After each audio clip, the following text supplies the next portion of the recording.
Welcome to Real Humans, Great Souls. Today's topic is creativity makes us human?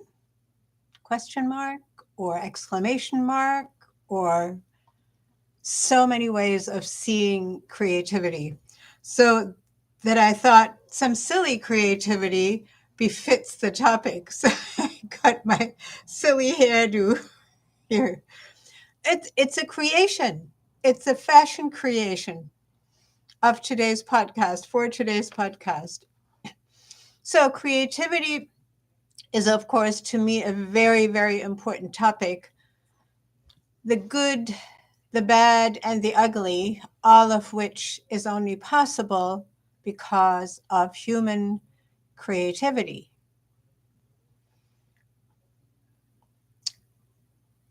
And depending on how much of our creativity can go into a particular direction of self-expression, determines where we use our creativity later in life, it seems to me.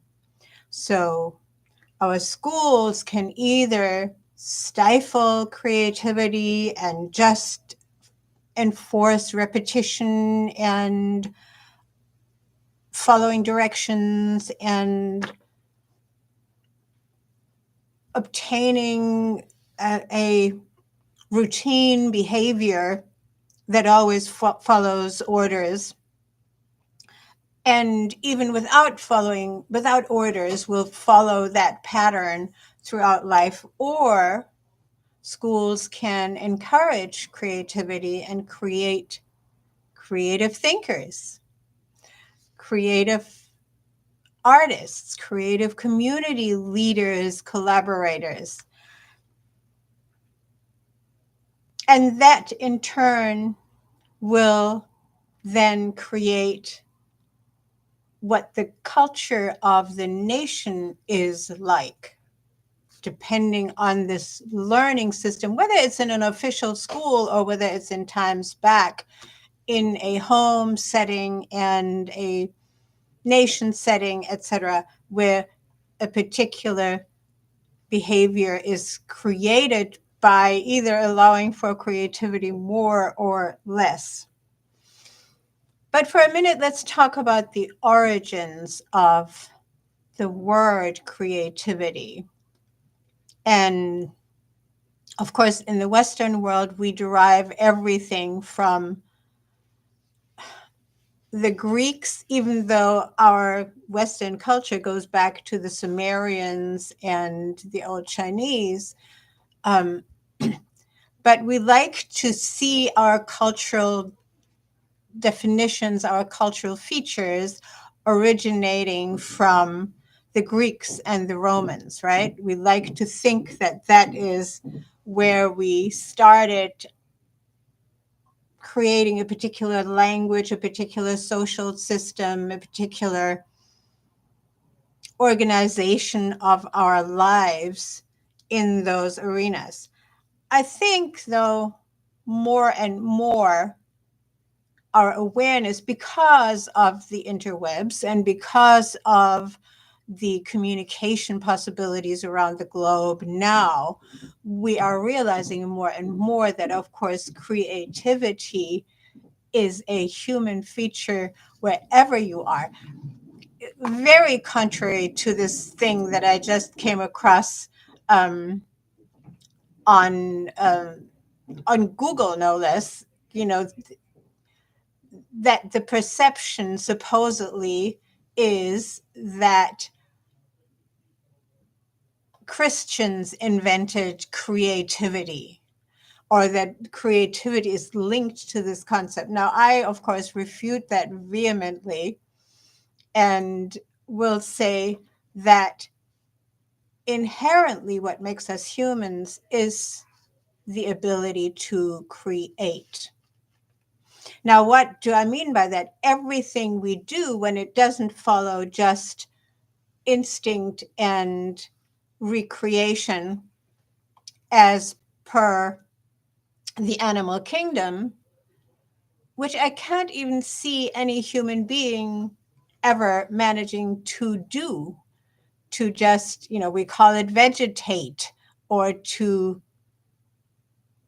yeah, I mean, animals have, just to quickly go through my favorite example, right? An animal has a very intricate culture, if you will call it culture, that follows a particular behavioral pattern and is repeated exactly like that every generation. Example, the beaver builds a beautiful dam and a beautiful home, which is incredibly creative, one would think, uses their teeth to cut down trees and so forth, and uses those cut down trees in a particular manner to build dams and homes for the next generations of beavers. Now, the beaver cannot suddenly decide, oh, instead of cutting down this tree, let me build my house on top of that tree. Wouldn't that be safer? Or wouldn't I have a nicer view, right? Wouldn't I, etc. Doesn't matter. Neither can the beehive decide to build, instead of hexagons, which is the shape of the bee, what's it called? The word slips my mind right now. You know, the where the bees keep the honey, etc. So the honeycomb. That's the word. So the bee cannot decide to suddenly change the shape of that. It will always be that way because that's the instinct and or the built-in structure for being a bee. Now, a human can go and say, instead of building a square or a rectangular house, I will build a round house, or instead of a round house, I will build a octangular house, or a whichever form, right? And that, of course, is creativity. In Greek and Roman, the word creativity stems from, I suppose, creare would be, which is to make, simply to make, or to make something up, to make something new. So when we talk about the creator, we talk about that same force of making something. And of course, when we are being creative, and I know I'm going to get blasphemy accusations here, we demonstrate by our existence as creative beings that we are gods, right? Goddesses and gods. We have God force, goddess force. We create. And I say that's what distinguishes us from the animal kingdom.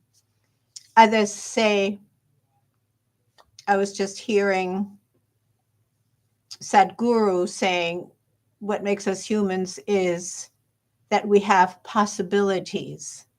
Same thing, we have the possibility to decide to do something differently.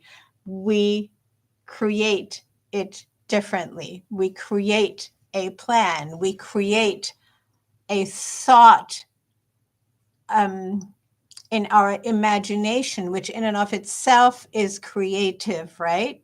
What is imagination? Imagination is the creation of a not before perceived or seen imagery or experience or storyline in our minds. So why do I say creation is bad? Because making up something can be making up something that is good for other humans and other parts of nature, other animals, plants, rivers, lakes, oceans, or we can create something that is destructive. And to the extent that we can create something destructive, it's probably even more apparent how we differ from the animal world. Animals do not create destructive things that are destructive to the entirety of nature, right?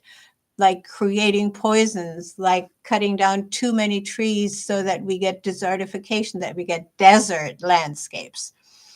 And while you could say that a swarm of locusts can cause devastation, and of course, a natural wildfire can cause devastation, there's always a benefit to it that new growth happens.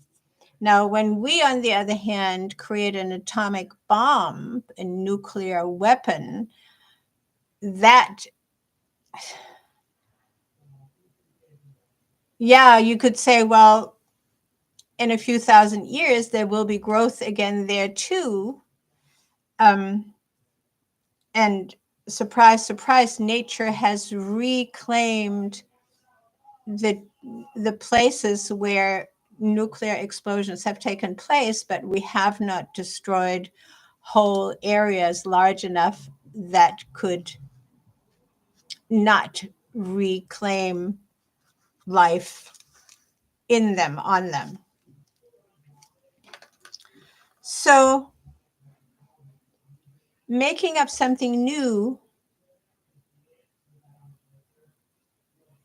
could be anything, could be tiny, tiny little things like my silly hairdo, or deciding that I'm going to use this glass instead of the other glass because I just felt like it. This one has a silver rim. And of course, I can associate all kinds of things of benefits, with swallowing a tiny, tiny little bit of silver every time I drink from it. And even this glass, of course, is testament to the creativity of somebody who invented glassmaking. All inventions, of course, fall into this category. Now, more to why do we, and I grapple with this a lot, is it inherently human to be both positively creative and using our creativity for destruction? Yeah, as I was saying in my email today, when the lust for power uses creativity, and you could then ask, where does the lust for power come from? The lust for power, in my view, really comes from a lack of self-confidence, a lack of a sense of being important, and therefore I must have more power. So the lust for power then uses creativity to subdue or maim or kill or convince others that they are lesser than I am. So using my creativity for the destruction of others, and it could be other human beings, of course, for the most part, that's what I'm talking about.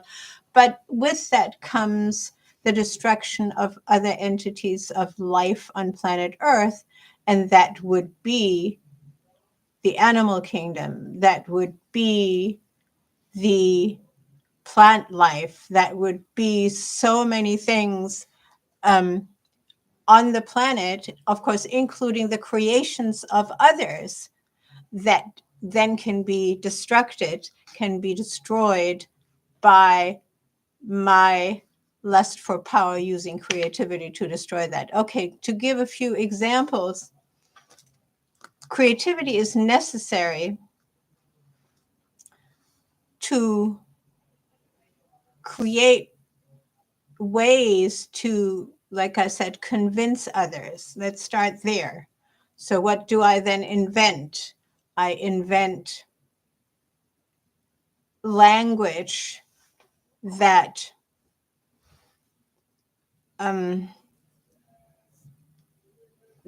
creates a belief system in others that benefits, that I can then manipulate so that it benefits my objectives. We call that in political terms propaganda. We call that in commercial terms advertising. We call that in human relations, what's the word? Converting others, right? Convincing, converting others, whether in a religious context or, like I said, in a commercial context or a political context. It is only with creativity that we can create those avenues to climb on the ladder of power by convincing others.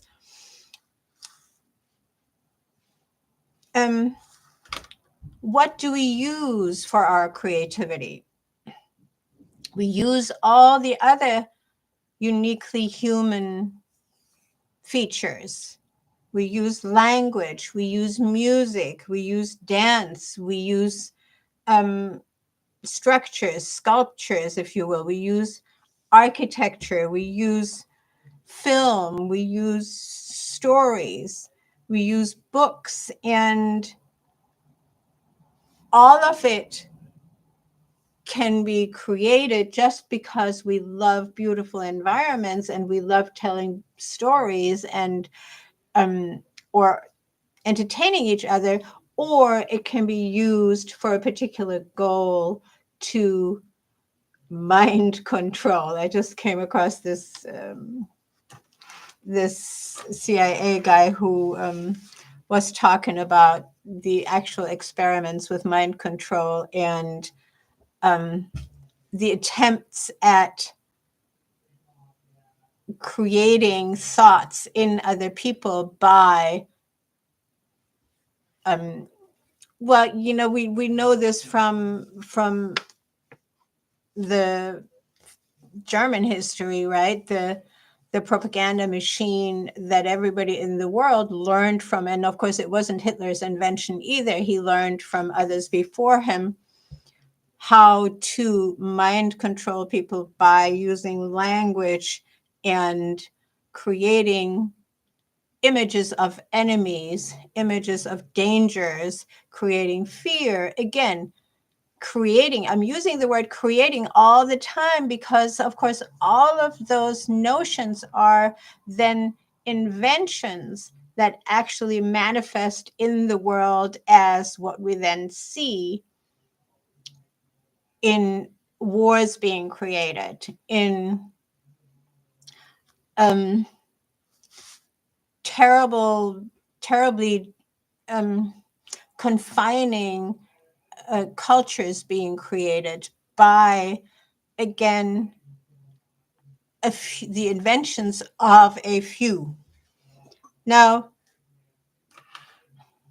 we could say that only because the majority of a people does not use their creativity and their creative thinking and their sense of self-worth by being creators, because I get into such dangerous territory, forgive me, because they are taught from an early age that they are not the creator, that they are not the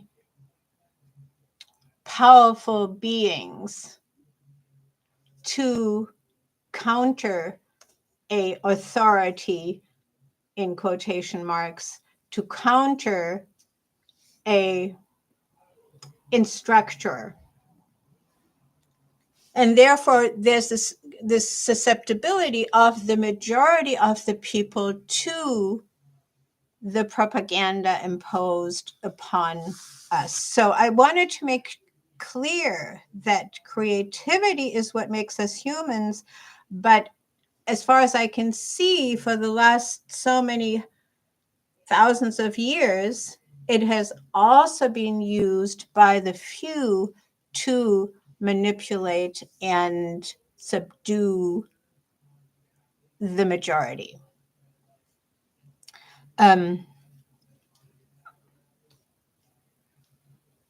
How do we get out of that?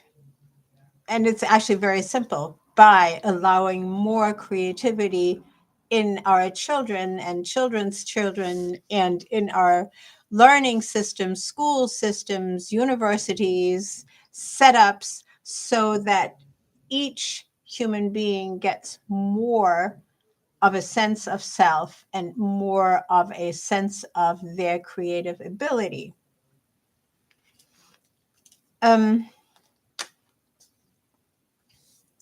Okay, so we have the ability to do the good, but the dominant forces have used creativity to manipulate and manage and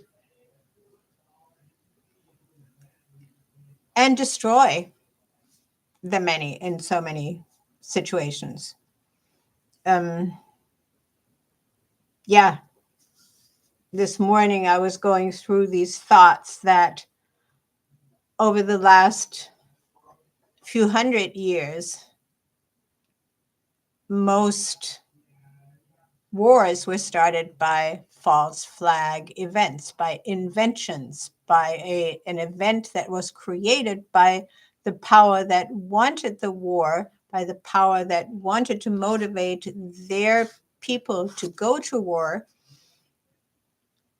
And the event would be blamed on the enemy so that there was a reason, a concrete reason caused by this false flag event to then go and destroy the enemy.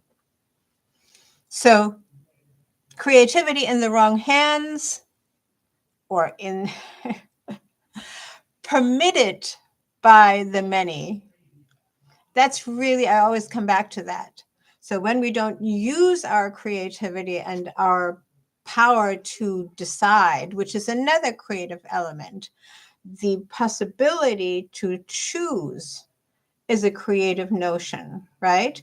Do I choose to do this, or do I choose to take this, or do I choose to do that? Do I choose to drink water, or do I choose to drink beer, or do I choose to drink poison, or do I, etc. So the choosing, the ability to have choices, to make choices, also involves the creative notion. And of course, the ability to make new combinations of things involves creativity. Wherefore, we have only a few hundred years ago invented this thing called a patent, right? So that you can own your invention, which of course is a little bit ridiculous because other people can have the same ideas, can create the similar things, but because you own your creation, you then can forbid the use of another person's creation, even though it may have come to them in the same manner that it came to you, by the combining or new combinations of course, existing entities, whether it's combining chemicals new, or whether it's creating a new shape of a wooden tool, for that matter, right? We can, or whether it's a new formula in a mathematical scheme that you can claim is your intellectual property. Intellect.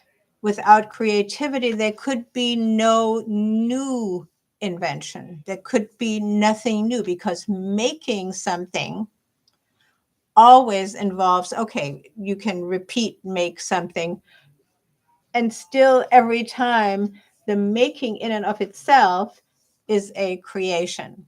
If I make the same mashed potatoes every day, I still am creating the mashed potatoes out of something that I find in nature that I turn into something else that does not exist in nature. Mashed potatoes don't grow on trees. So therefore, I'm already a creative being with the simplest things that we do. Now you could say, of course, the beaver also makes their house, but the beaver does not have the ability to make new combinations, whether it's the beaver or whether it's the dove building nests or whether it's the seagull or whether it's, there are new patterns of behavior in animals that then become the 100th monkey system that we describe, in which case so many monkeys will realize that the coconut breaks better when you let it drop on a piece of cement than on the sand. And then all monkeys across the entire, sometimes across the entire planet, suddenly will look for cement to break their coconuts on. And there are other examples. They don't have to, I mean, the monkeys do not have to be in the same region or see another monkey do this cement breaking coconut thing, but it translates automatically into the species. So now you could, of course, say that is true for humans too, to a certain extent, and there are examples of that as well, that there is a knowledge base in the human species that then suddenly becomes available to all others in maybe various forms.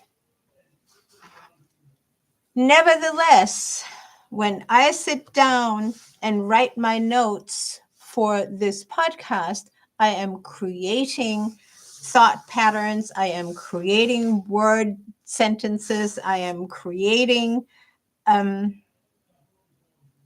new combinations of thoughts and therefore words and therefore reasoning around the topic of creativity.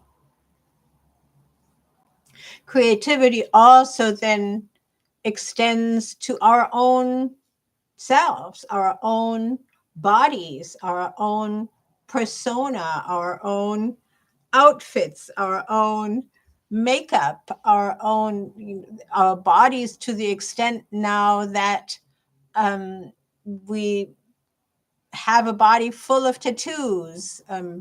I don't, but almost everybody, and certainly in the Western world, now has to have a tattoo. I understand it. It's a form of self-expression, and it's a form of claiming this is my body. I can do with it what I want. Nobody tells me what to do, which would not have been possible 300 years ago, because your body was owned by the king, right? And you were not allowed to mess around with it, or by the church, if you will, or by your temple or your other religious system.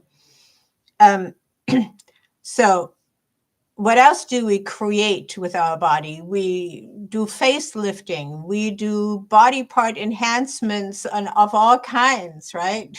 That's all creative enhancement. Now, in my book of good and bad, that falls not really on the good side, unless it is like some kind of corrective surgery that is necessary for functioning. Or, well, sometimes for looks, like with a cleft palate, for example.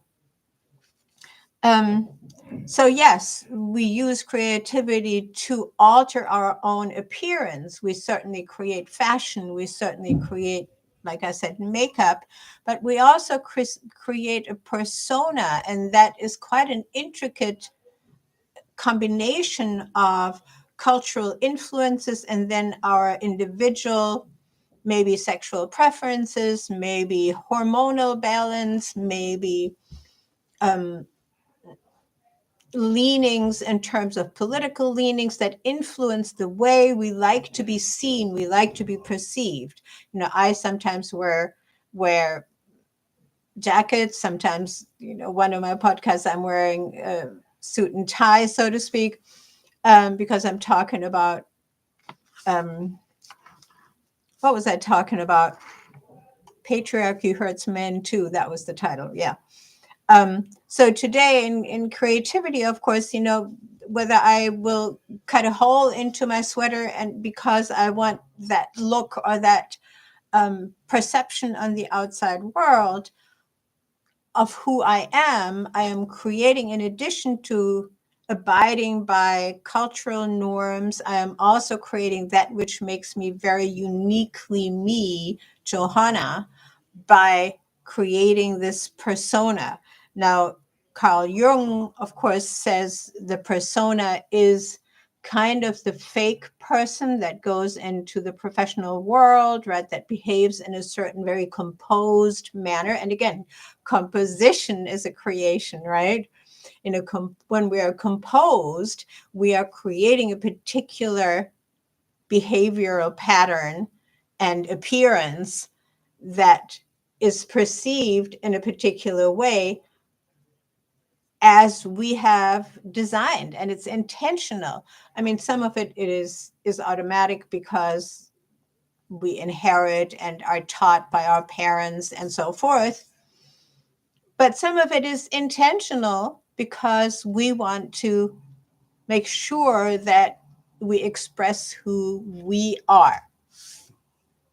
I am because I am able to be creative. Of course, let's say my body was completely not functioning and I could not express myself. I could not express my creativity.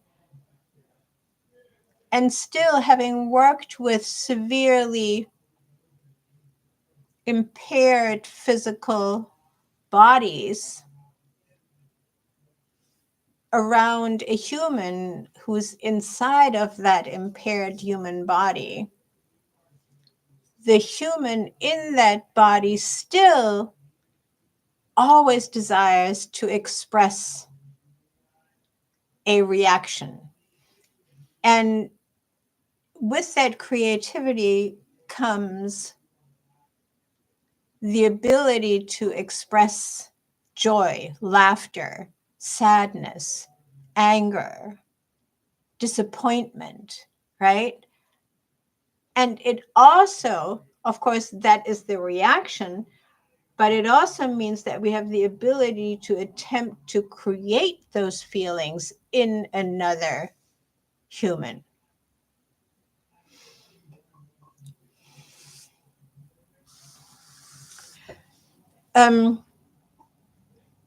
So then when we intentionally create a feeling in another human or in a group or a whole nation of other humans,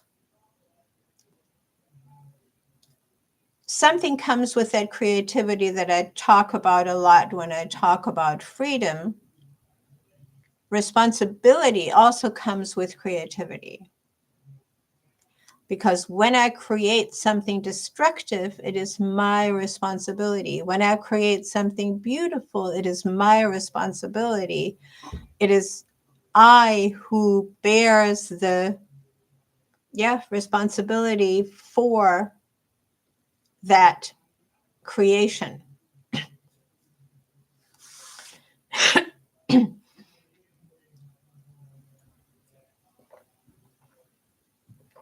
So this whole podcast really is about the fact that creativity is not something frivolous, is not something, like a little hobby extra.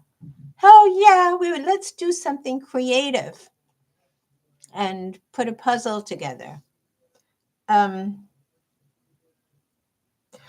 All of human life involves creativity, and it is always connected to the need for us to express and create, and the need for us to be recognized by others. And unfortunately, also the need, it seems, to overpower others by all creative means possible.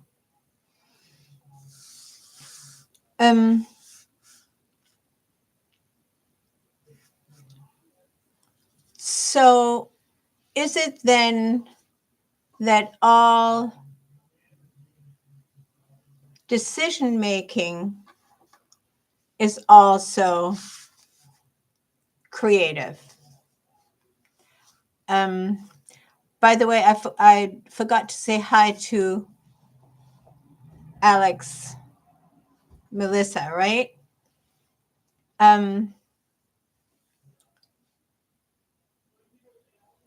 Thanks for being here.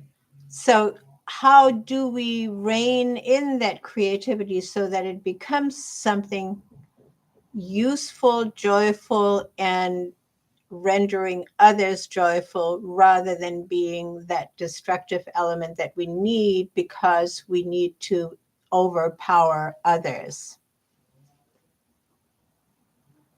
How do we get from the need to be better, richer, etc., and using our creativity only to those means, for those ends,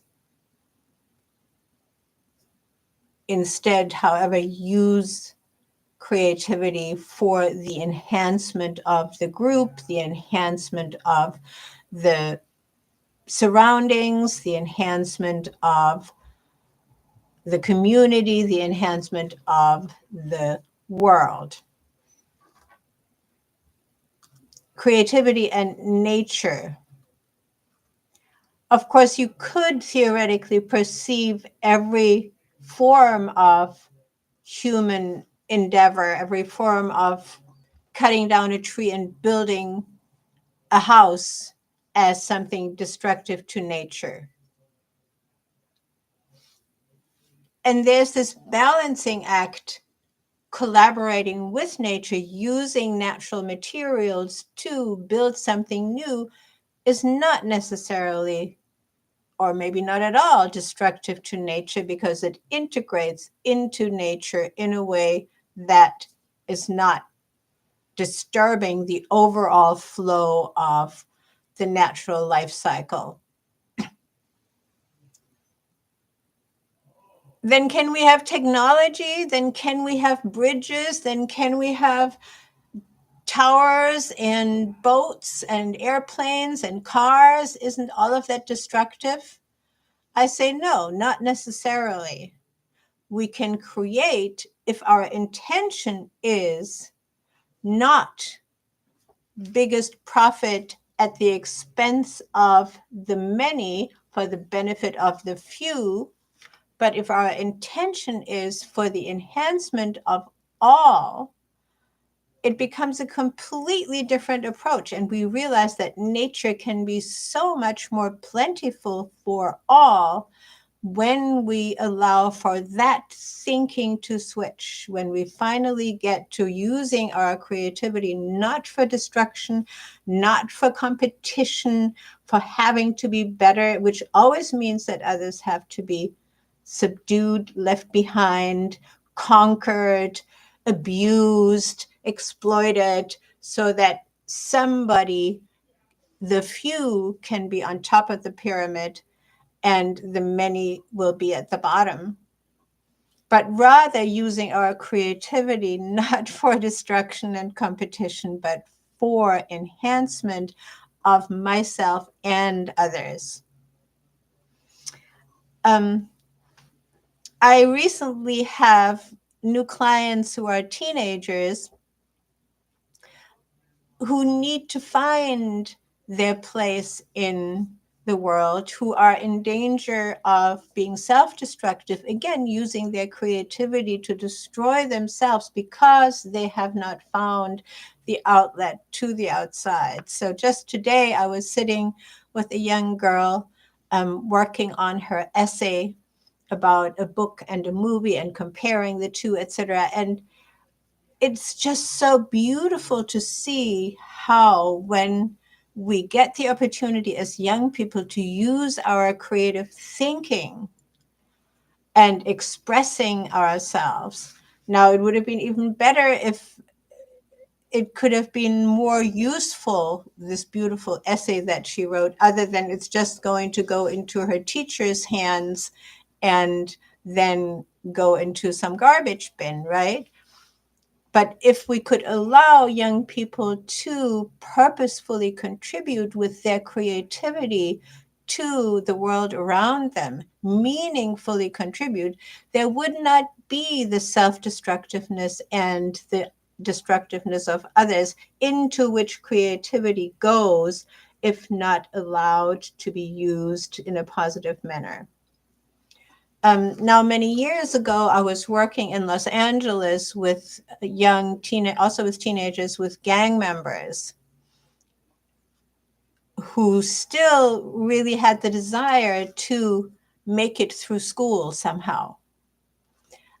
And it became so abundantly clear to me that these are incredibly creative and intelligent young people who, because society does not avail them the opportunity to use their thinking ability, their creativity, their expressiveness in a positive manner, will create criminal gangs because that's something that demands a lot of ingenious creativity. You have to plan and think and conceive to do anything. And it, of course, then creates personas also that are destructive to others because that seems to be the only outlet that their creativity is allowed to have in a given society. So these kids being allowed to read and write and analyze and create and do large paintings and drawings, suddenly will be able to use their creativity in a manner that allows for the respect. What respect was really the big word. You know, we need respect. If nobody respects us, we're going to get respect in the gang. And we're going to get respect by getting some act done and not getting found or caught, right? That's the self-respect that you get from a juvenile criminal act. Now, of course, some people never grow up and they still do this stuff when they're sitting in Congress. So, sorry, slight digression. But yeah, when our creative forces are not used for fun, joyful, positive, and responsibility bearing activities from a young age, we inevitably become destructive with our creativity and imagination. We become easily drawn into this, another story that just happened with a client of mine, into abusive situations, both as the abuser or as the recipient of abuse. Because again, the destructive force in an abuser in and of itself is also a creative force overpowering another, because that creative force does not have a positive outlet. Now, if you find that that's very, very far-fetched, it goes into the psychology of what is that creative force? What is that God in me that wants to create, that wants to be recognized, that wants to be seen, felt, and heard as the creator of my life, right? The creator of my body, the creator of my fashion, the creator of my, as much as possible, career, etc. And therefore, again, I come to the fact that this is a pivotal moment in time where our creativity is awakening on a broad scale. Think of 500 years back, where, yes, you're making a beautiful home, but you're told to, by your church or your temple or your mosque or your whichever religious environment, by your how to behave, when to get up, how to pray, what to say, what not to say, what to sing, what to do, what to think. You're probably not yet reading and writing as a broader culture. Only very few are doing that. And you are following the tradition of the family, of the profession that your parents did. If you are female, of course, you don't have a profession. You are at home. You are the mother. You are the grandmother. You are the caretaker. You are the cleaner, etc. Unless you are a concubine at court, which is the very, very few, whereas the broad majority follows a pattern that repeats and rarely changes. Only the few at the top make the changes and are the creators of the patterns that everybody follows, or of the small changes. Let's not make it so big. The changes that can be implemented in the patterns of behavior of the crowd and the populace. And then with that comes a particular style of building, a particular style of clothing and fashion. And of course, that is true for all times, even now. But more than ever, we have the ability to have individual variations of our self presentation, right? Now, I can't take my clothes off because there are still rules that my body is not okay to be seen by others. Now, these are all, of course, created perceptions. And again, tell a monkey to be shameful or embarrassed, good luck. This is only because we are creative beings and because we have been told we'll burn in hell if we do X, Y, Z. And therefore we still do it, but we try to keep it secret. And when you think about it, it's kind of ludicrous. But yeah,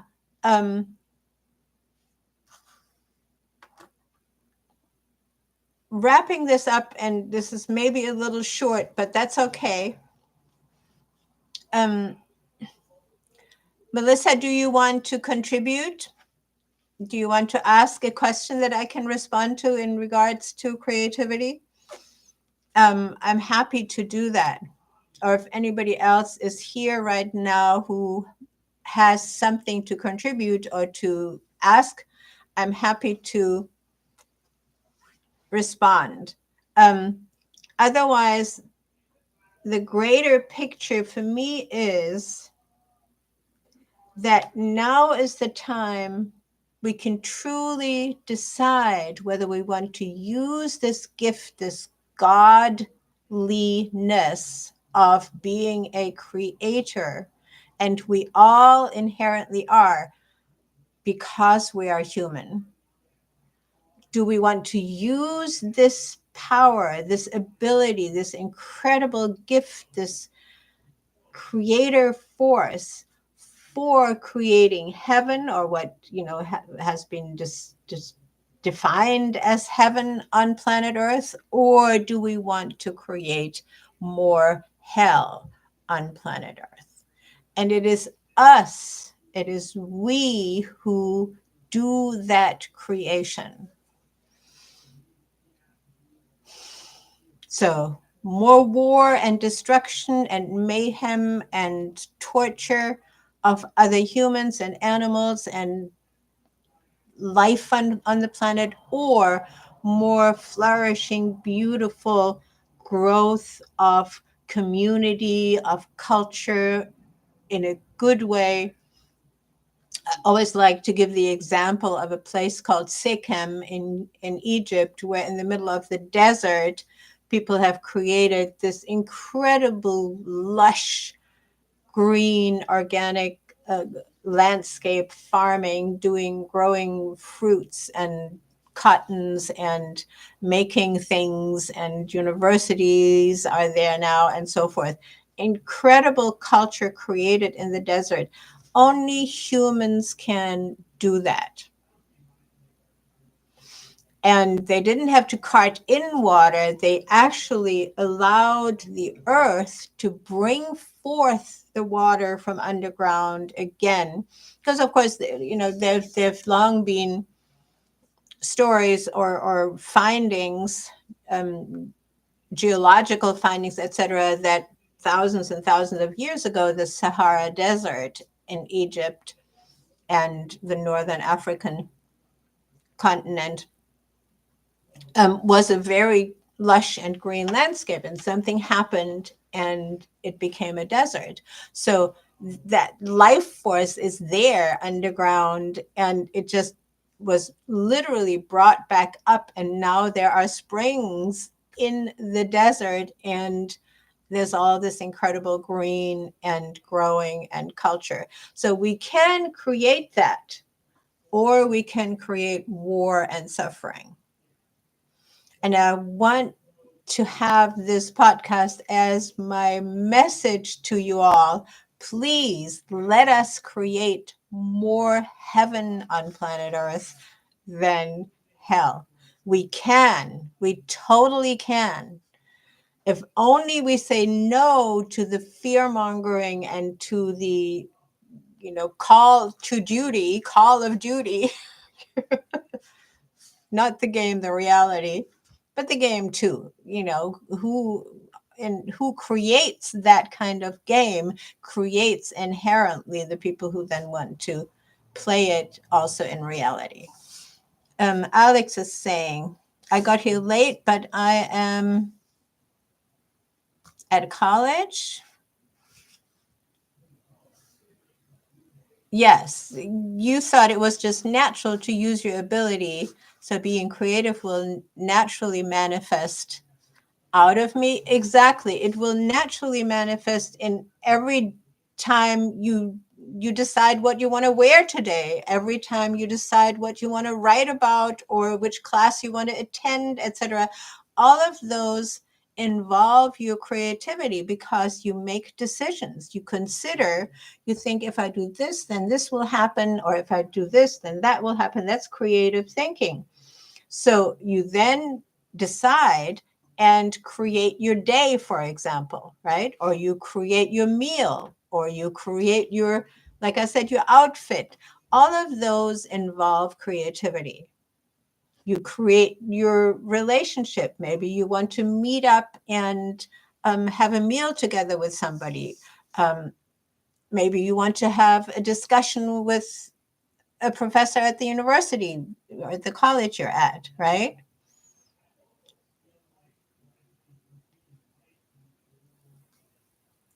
A beach ball cannot be held down forever. That's a really nice example. That beach ball, being our creativity, cannot be held down underwater forever. I love it. I love that example. Exactly. So it's time now to let it come up, but also to use it for the better things rather than for the destructive things. I know.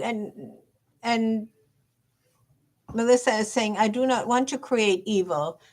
I think it is actually inherently human. It's a human notion that we inherently want to create connection and friendship and touch and beauty. And beauty means peace. Just ugliness means destruction, right? When you see two babies from different cultures sitting, when as soon as they can maybe crawl, sitting together, they will be friends. They will not be destructive unless they've already been taught and slept on the hand, don't touch, don't do, no, no, no, no, no. Then they're already captured by the negativity of our creations. We create to a certain extent the behavior of our children as well, of course. And we are creations of our parents. So, and then there is this godliness in us that can still become aware of all of those influences and then make decisions toward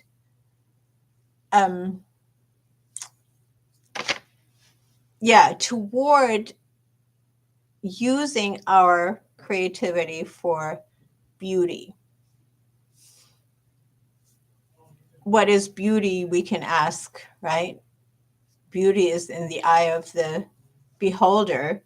But there are things that every human being will find a sunset beautiful, will find beautiful flowers beautiful.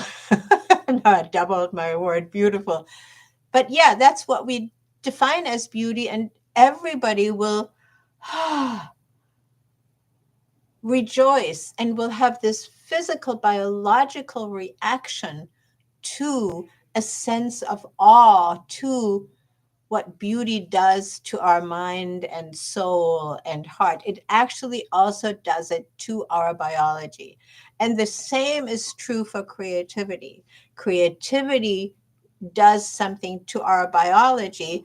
If I create something beautiful, I rejoice in it all the time. I look at the paintings on my walls, and there is this literally a biological reaction to it all the time.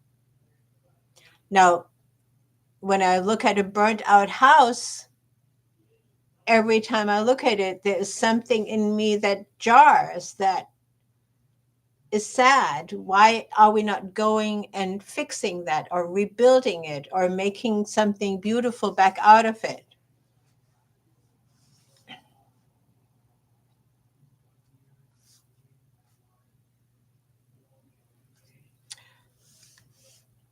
Yeah.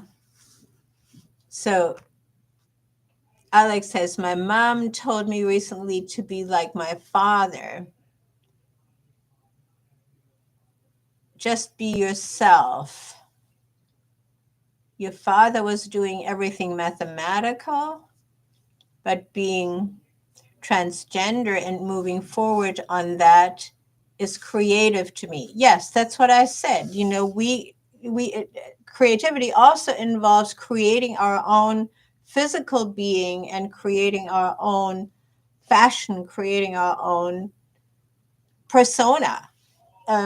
All of that is creative, of course, and has been in all cultures by all kinds of different means.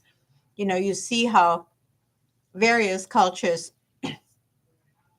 paint their bodies or carve their scars into their bodies, etc., patterns and so forth.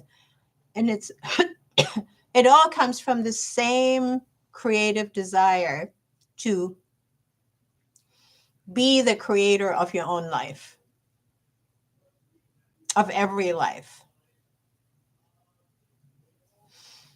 And of course, we're taught not to trust that creativity. And of course, we all have to also fit into the creativity, into the culture that we're born into. So our creativity is limited in its expression by the confines of the culture and the politics and the rules and the police force and you name it, right? And the weather, for that matter. So we, yeah, we abide by the engagement, if you will, of all those elements that press upon us. And still within that, we have to find our self-expression creatively. That creativity has to come to the fore. And that means I don't have to be like my father anymore. Exactly.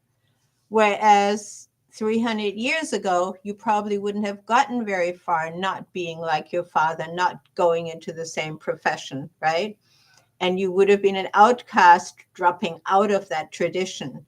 And you would have maybe found a different place in society to be, but it would not have been easy to not follow into the footsteps of your father.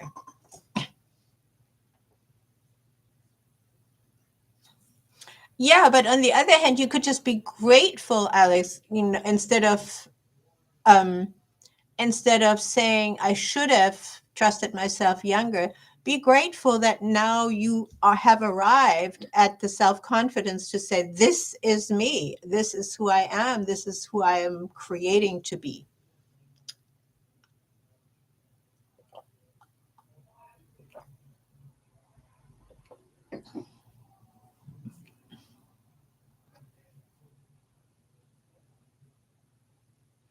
Yeah.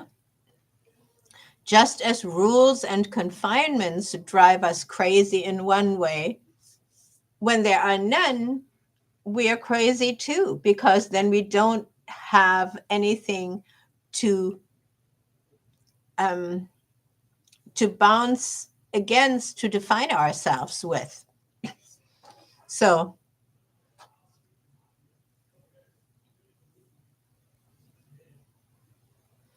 yeah, so being yourself is exploring all that it is that you feel is yourself. And this is the time in history where we're so much more allowed to explore and express that which we feel is ourself. And that goes for all of us women. I have to remind women all the time that no, we cannot go back to the past where it was all better and more natural or something. No, it wasn't. You were confined. You were unable to express your individual self, your individual creativity as a woman. So that is now possible. All right. So I'm going to wrap up and say, use your creativity, use your godliness, please, everybody, for the betterment of all and for a healthier, more harmonious, and therefore so much more fun culture that we can create, as opposed to, we need to all become transhuman and be puppets controlled with those strings from on top via the nanoparticles that will be in our brains and everywhere else. So, no, we are the creators, each one of us. We don't need others to create us while we're alive. All right, guys. Creativity makes us humans, it makes us dangerous, and it makes us awesome. Have a wonderful night. Talk to me. Please subscribe, everybody. That's the one thing I keep forgetting. Please, everybody, subscribe. Whenever you listen to this, whether you listen to this 5 years from now, please subscribe and comment as much as you can so that we all discuss these powers that we have again and again. Mwah! Love you guys. Ciao.